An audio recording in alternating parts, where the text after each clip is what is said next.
Hey, I'm Tom from C2Zero. It's great to be with you today.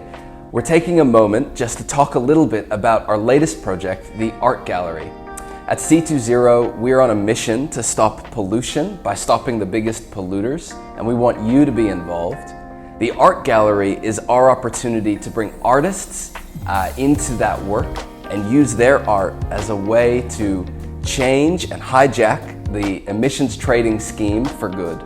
We're very excited about it, and we're very excited to be sitting with Belinda, our director. How are you, Belinda? Hi, Tom. I'm great, thanks. Good to be here. It's great to be with you. Thanks for opening up your place and letting us see your fantastic art. We love having you as our director, but can you tell us a little bit about why you love being the director? Well, I must admit it's a very new role for me. First and foremost, I'm an artist. My art practice is concerned with the natural environment, and I saw a great synergy between my values and the values behind C2Zero as a business. So, no, it's a really interesting area to work in. Very new area for me, but very interesting area to work in. Oh, it's great to have you. Obviously, this does start for you as an artist yourself. You not only direct, but contribute to the gallery. Can you tell us a little bit about why you're an artist? Well, I guess for me it's a bit of a utopian space, being an artist. It's an area where you can ask questions, you can look at things from different perspectives, you learn, you resolve, or not, you learn to walk away, and then I guess the finished product, the artwork at the end of it, has the ability to open up space within the viewer's mind for them to ask questions and maybe to gain a more nuanced understanding of things. Or even just get conversations going. I love that. I love the idea of art as a vehicle to open minds and open conversations. So that's why I'm an artist. I mean, that's a big part of why we wanted to launch the Art Gallery in the first place. At C2Zero, we believe art is a brilliant messenger for the urgency of climate change and the need to involve many different types of people, and we're excited to be on that mission. For your part in the art that you've been doing, what communication have you been focusing on recently? Oh, okay. Well, I think my entire practice is sort of emerges from that nexus between nature and technology and the tension that arises from that.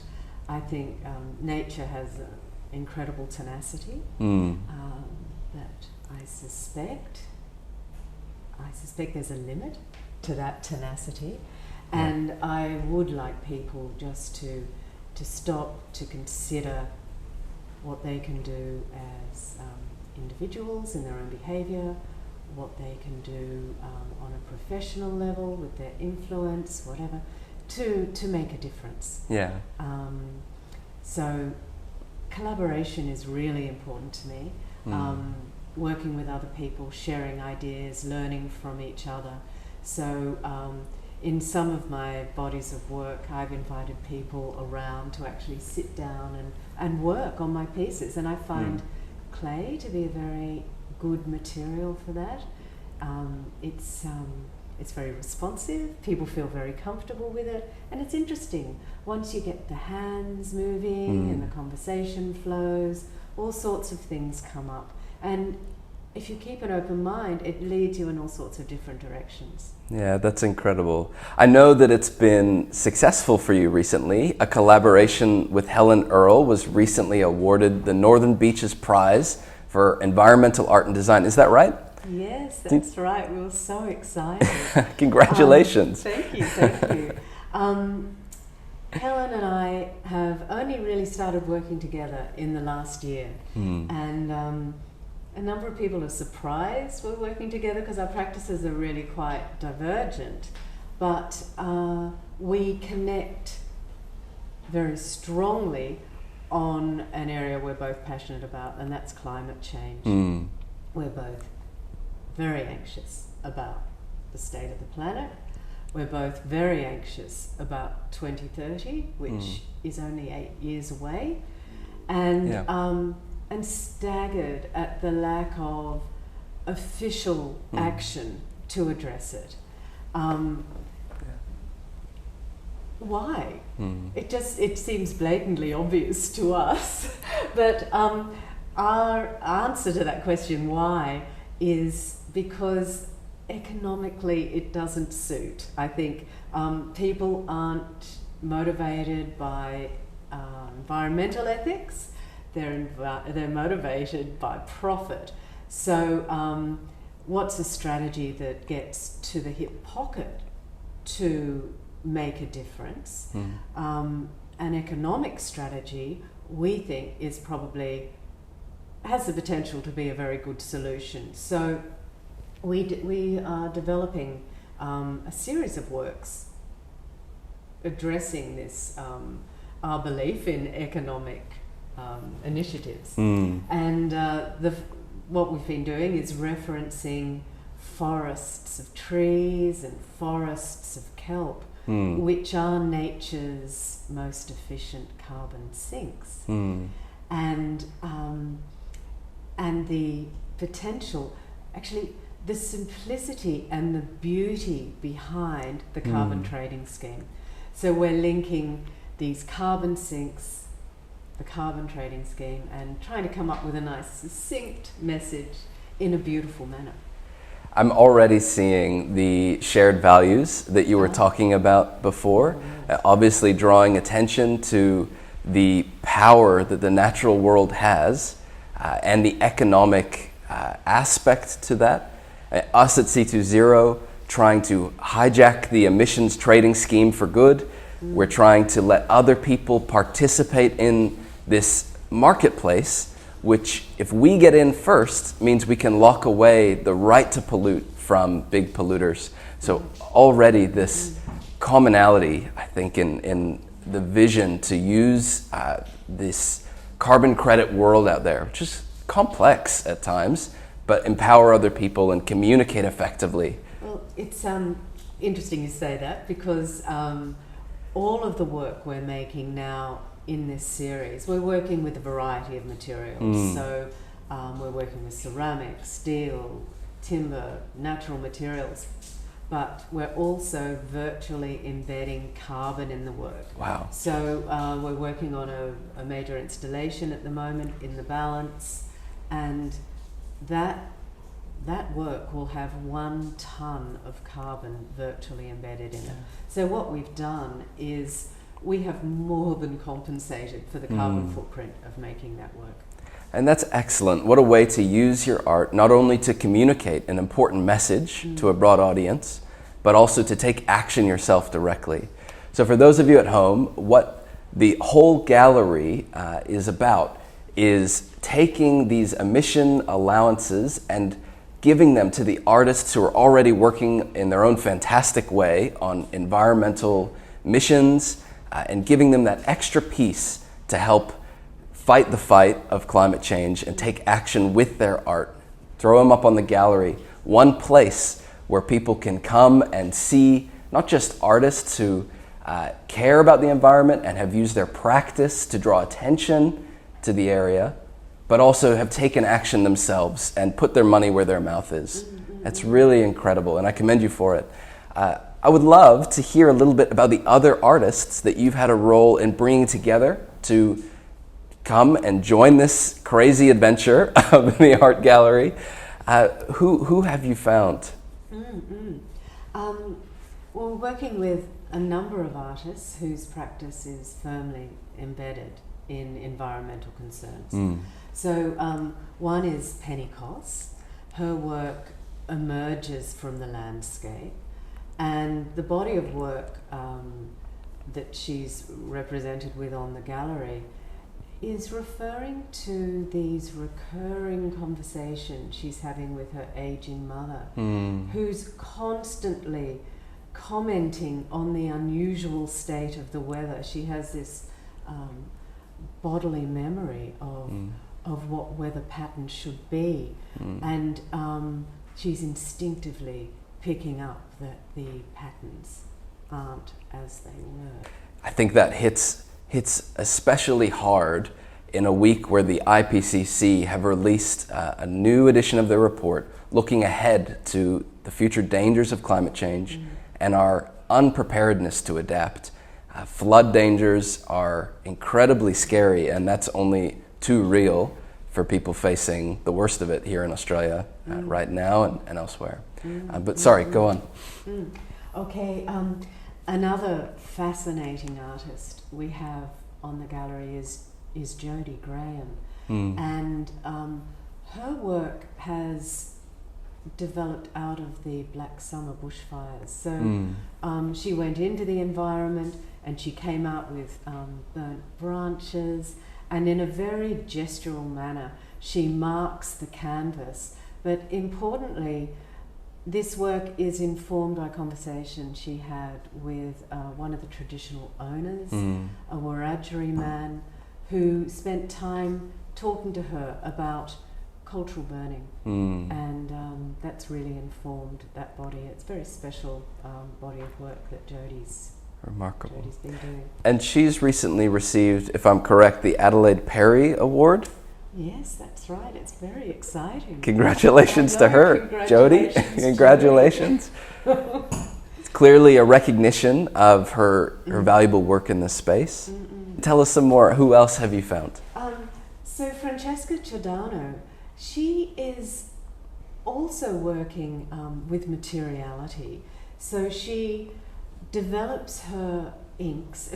I should start actually by saying that Francesca works between Dubai and Italy, and she sources her materials from the desert outside Dubai, and she creates her own inks, carbon-based inks, and she's really fascinated with the connection between carbon as the building block of life and carbon as the issue we're dealing with now. Absolutely.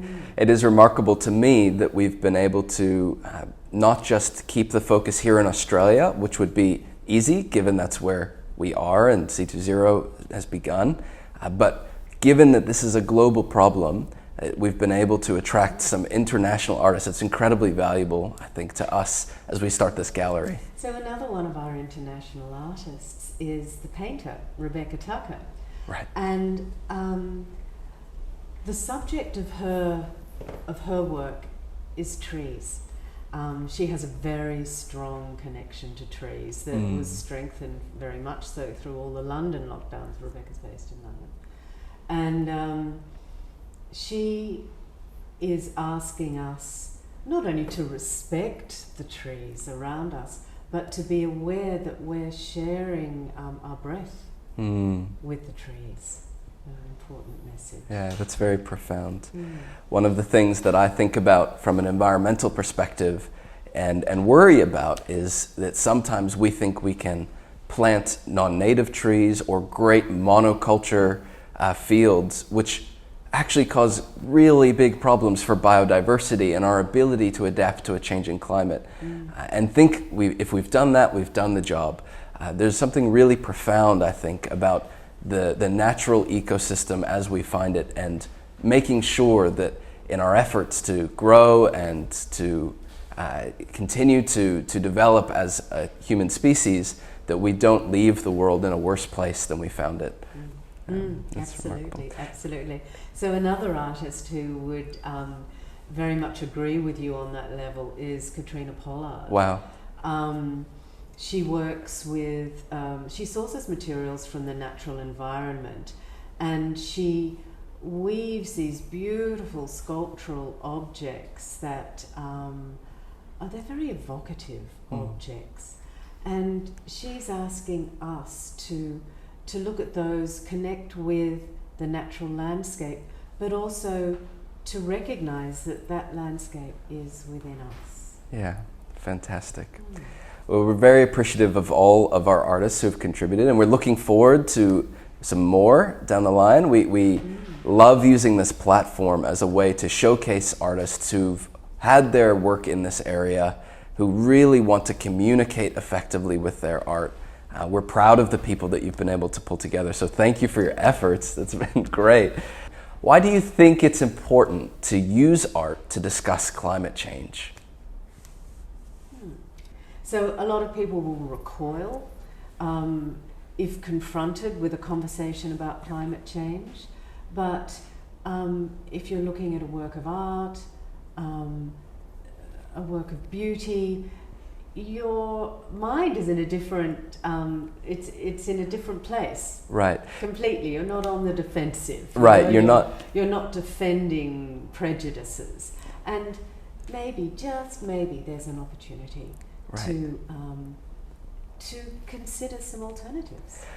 That's incredibly interesting. So if I've understood you correctly, you're saying when you're presented with art, you don't have to worry about what you're going to say next in the conversation. You're not worried about what do I really think and what do I need to defend. You're saying, I'm here to receive this artwork, my guard is down, and maybe it will hit me in an unexpected way. Is that right? Yes, and maybe it will confirm your thoughts, or maybe it will open up some other ideas, or maybe it will lead you to research something, or to have a conversation with somebody, or to connect with the artist. Maybe. Yeah, wonderful. But I think it's important nonetheless to create that possibility, because we need everyone doing what they can if we're going to solve this problem. And like you said, it's only 8 years till 2030, and the climate has already changed. We're already over a degree warmer globally than we were pre-industrial levels. So time is short. We need to be taking action. So for any artists out there who have heard about this work and are really interested, would like to be themselves involved, what are you looking for as a director? Who would be a suitable artist to come and join our gallery? Right, well, all of the artists that we work with, their practice is firmly embedded in the environment. I guess we want artists that walk the talk. Yeah. If you know what I mean. Yeah, that's good. So artists are welcome to submit their work to the gallery. You can email me, artgallery@c2zero.net, and I can present your work. We have a committee. Fantastic. I can present your work to the committee. No matter what, you can still offset your practice. True. By taking out some carbon credits, taking some carbon credits out of the system. So whether your work's on the gallery or not, you can still offset your footprint, and I think that's a very important thing to mention. We welcome a community of artists who share common concerns. There's a community of viewers as well. So pulling in the viewers, pulling in art lovers, art buyers, environmentalists, artists, to create a community of people with common concerns is a really utopian idea. If you are an artist who's working in the environment, please keep going. You know, we need all of the work that we can do. We're grateful for your contribution, and we commend you for it. We are grateful to you, Belinda, for your time and your hospitality and your ongoing work as our director. If you have any further questions, want to know more about C2Zero, you can go to c2zero.net or check us out on socials at C2Zero_ on Instagram. We would love to talk to you and tell you a little bit more about what we're doing and how we can use your help in a fight against big pollution.